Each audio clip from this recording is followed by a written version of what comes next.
Hello, this is Bob Foster with a SeaChange magazine demo. We're going to talk about image processing today. We're going to start up a Adobe Photoshop image. Adobe Photoshop's here in the Start menu.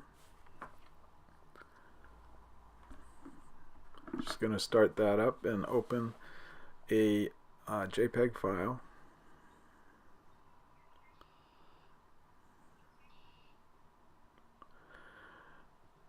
When I was working on the main sheet newspaper, I got in the habit of doing a very quick processing of images, which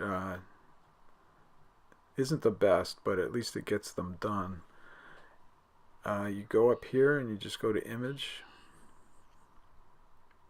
You go down and you just do Auto Tone. Again, back up to Image, Auto Contrast, and then Image Auto Color. Now, if any of these steps don't come out with the right image as far as you're concerned, then you just back up and do an undo and leave that step out.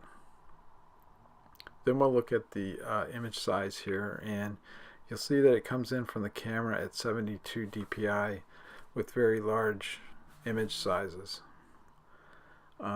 We can use this to change the resolution up to 300, which is what we need for a print. In this case, I want to look at using this image for a two-page spread, so it's in the wrong orientation. So I'm going to go up to do image rotation, and you can do clockwise or counterclockwise 90 degrees to just switch it, and now it's in a more amenable position for two-page spread on a magazine. Then we go back to image size, and if you have two facing pages, one's 8.5 and the other's 8.5, so you get a total of 17. You need a little extra space for the bleed area, so I usually put 19 inches for the width, just so I have enough image room. If you want to move the image back and forth a little bit, you still have a little room. And the other dimension changes proportionally to match, and then you change the resolution to 300 dpi or pixels per inch, which is what you need for a print magazine. Print needs really high quality images. The other resolution, 72, is more appropriate for websites. So now it's processing that into a 300 dpi, 19 inches across. Now we're just going to get it back into the frame of the window we're working in using the View command. You can also use keyboard shortcuts for this, like Control+, Control-. And there you have a processed image at 300 dpi for use in a print magazine. The last thing you have to do is change the color space mode, which is under image mode. All images come in from a camera in RGB color, red, green, blue. For printing, we want CMYK, cyan, magenta, yellow, and black. So you just go here and change the mode to CMYK.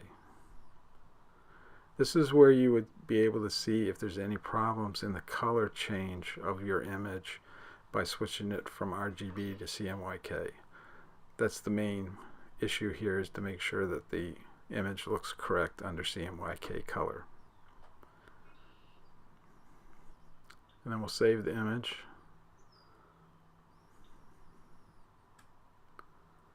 As a JPEG.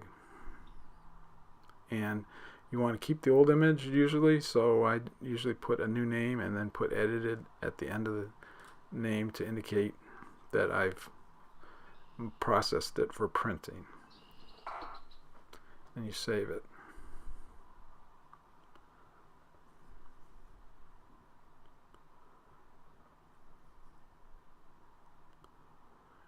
This just uses the same CMYK.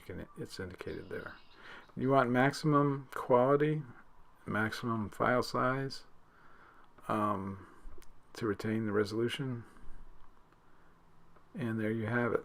It's going to save it. You can see the progress bar at the top and the bottom for saving the image.